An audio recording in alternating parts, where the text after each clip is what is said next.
भगवान विष्णु कहते हैं, जिन स्त्रियों के बाल लंबे होते हैं ये वीडियो जरूर देखें। मित्रों, एक समय की बात है, देवी लक्ष्मी और भगवान विष्णु क्षीर सागर में शेषनाग की शैया पर विश्राम कर रहे होते हैं।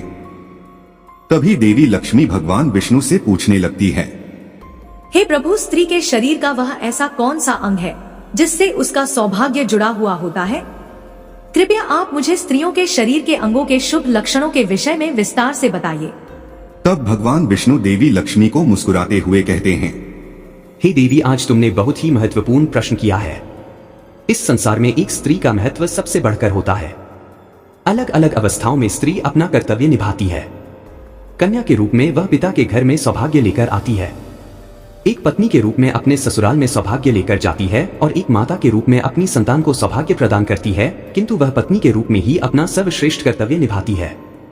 एक स्त्री के शरीर के अंगों से ही उसके आचरण और सौभाग्य का पता चलता है। ऐसे शुभ अंगों वाली स्त्री अपने पिता, पति तथा पुत्र के लिए बहुत ही भाग्यशाली होती है।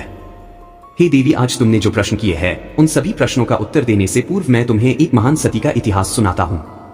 वह सती है दामोदर की पत्नी, जिन्होंने अपने महान त्याग से मुझे प्रसन्न किया था।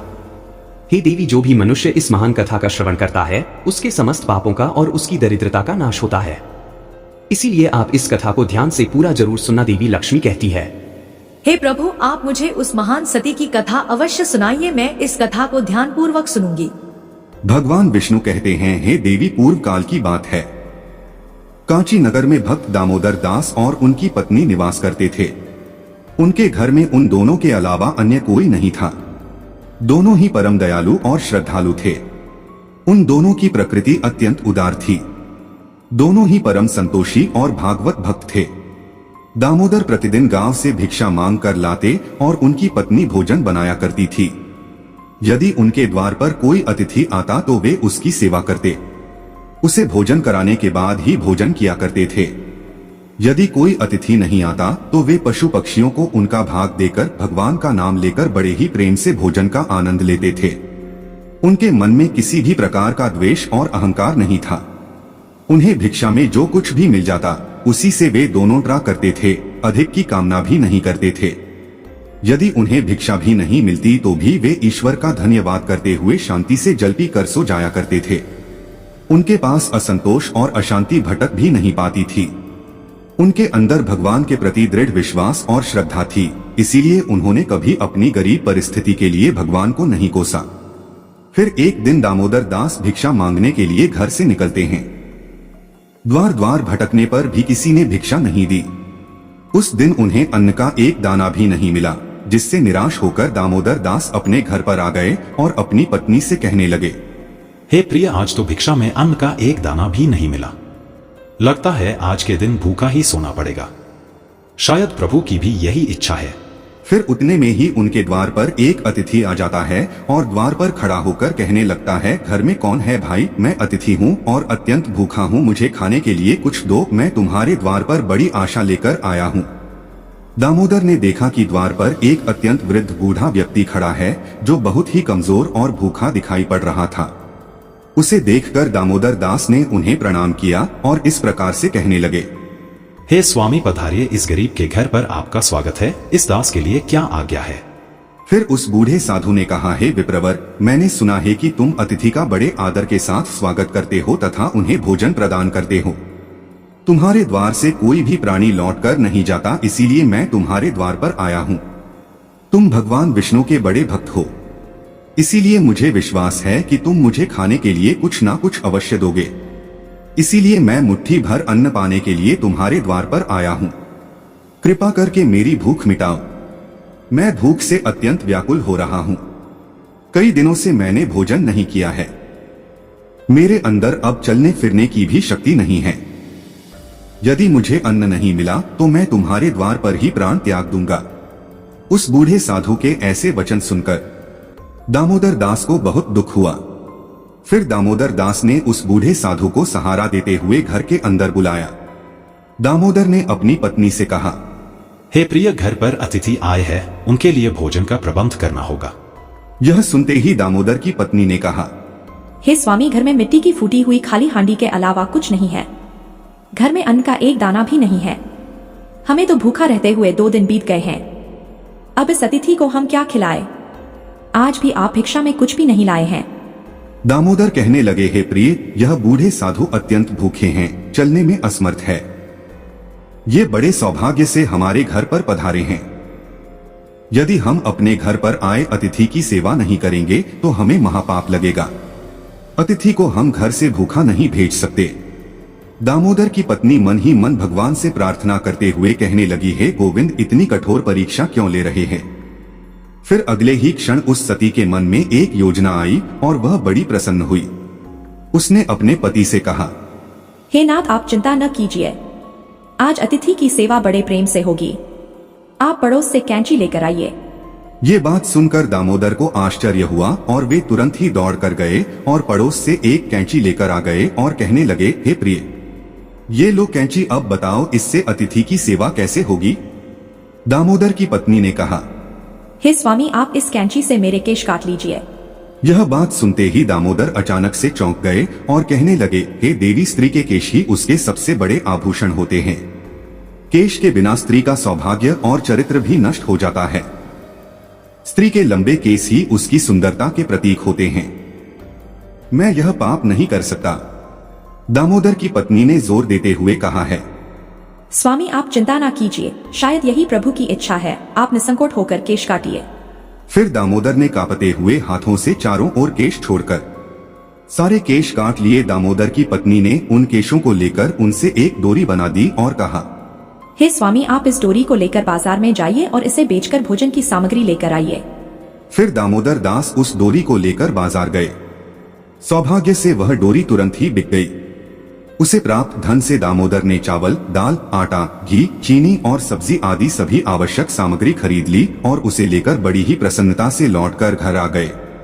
फिर दामोदर की पत्नी ने बड़ी शुद्धता और प्रेम से रसोई बनाई। उन्होंने घर आए उस बूढ़े अतिथि को आसन पर बड़े आदर और प्रेम के साथ बिठाया। उस साधु को बूढ़ा समझकर दामोदर की पत्नी ने उसे थोड़ा ही भोजन परोसा, किंतु वह साधु तो बड़ा ही विचित्र था। जब उस साधु ने भोजन करना शुरू किया तो कुछ ही क्षणों में उसने परोसे हुए भोजन को खाकर समाप्त कर दिया। उस सती ने फिर से थोड़ा भोजन परोस दिया। थोड़ा थोड़ा करते हुए उस साधु ने दामोदर की पत्नी ने बनाई हुई सारी रसोई खा ली और फिर अपने पेट पर हाथ रखते हुए कहने लगा, तुम दोनों की सेवा से मैं बहुत प्रसन्न हुआ। आज अनेक दिनों बाद मुझे इतना भोजन प्राप्त हुआ है। तुम्हारे बारे में जो कुछ भी सुना था वह सत्य ही था। आज मेरी तृप्ति हुई है, किंतु मेरा शरीर बहुत बूढ़ा हो गया है। आज मेरे लिए चलना संभव नहीं है, इसीलिए मैं आज के दिन आपके घर पर ही विश्राम करता हूं। शाम को केवल एक हांडी चावल से काम चल जाएगा। उस साधु के द्वारा इतना कहते ही दामोदर ने कहा, जो आज्ञा महाराज, आप विश्राम कीजिए, मैं शाम के भोजन का प्रबंध किए देता हूँ। इतना कहकर दामोदर अपनी पत्नी के पास गए और उससे कहने लगे, हे प्रिय, हमारे अतिथि में चलने की शक्ति नहीं है, इसीलिए वे आज हमारे घर पर ही विश्राम करेंगे। किंतु अब संध्या के भोजन का क्या होगा? संध्या को भोजन हम कहाँ से बनाएंगे? यह सुनते ही दामोदर की पत्नी ने कहा, हे स्वामी, चिंता की क्या बात है, मेरे केस अभी भी बाकी है।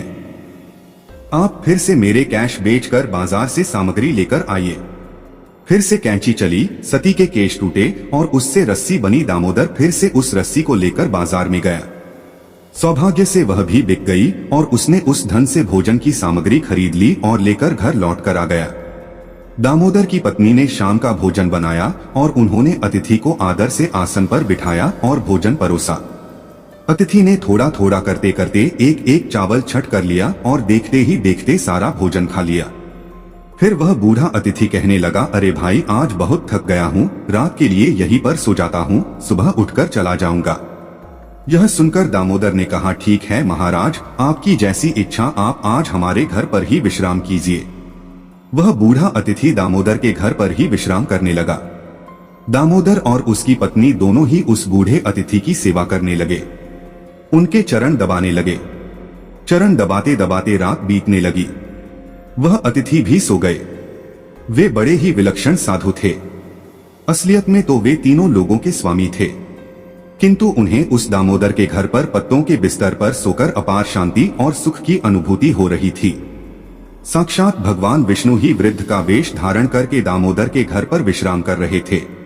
उन साधु महात्मा को सोता हुआ देखकर दामोदर धीमी आवाज में अपनी पत्नी से कहने लगे, हे प्रिय बाबा, बहुत बूढ़े हैं, इनका शरीर बहुत ही कमजोर है, शायद कल सवेरे भी इनसे चला नहीं जाएगा। कल मैं सुबह जल्दी उठकर भिक्षा मांगने के लिए चला जाता हूँ और हम साधु बाबा को भोजन खिलाकर उनकी सेवा करेंगे। आंख बंद किए हुए उन साधु बाबा ने दामोदर की यह बात सुन ली। उन दोनों पति पत्नी का त्याग और उनका अतिथि प्रेम देखकर संपूर्ण विश्व का पालन करने वाले भगवान विष्णु की आंखें भर आई। श्री हरि तो भक्त वत्सल है, वे जो भी लीला रचते हैं उसमें उनके भक्तों का ही कल्याण होता है। पैर दबाते दबाते वे दोनों ही पति पत्नी साधु बाबा के चरणों के पास ही सो गए।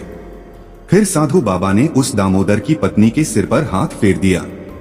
हाथ फेरते ही उस सती के सिर पर काले घने और लंबे बाल उग आए। फिर उन्होंने दामोदर के शरीर पर हाथ फेर दिया, जिससे दामोदर स्वस्थ तथा अत्यंत पवित्र हो गए।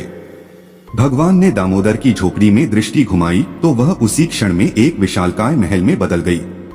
उस महल में अनंत रत्न स्वर्ण माणिक मोती एकत्रित हो गए और फिर भगवान बोले, हे सती, तुम्हारी भक्ति और समर्पण से मैं अत्यंत प्रसन्न हूँ। आजीवन तुम दोनों अपनी साधना पूरी करके वैकुंठ लोक जाओगे। मैं छाया की तरह सदैव तुम दोनों के साथ रहूंगा।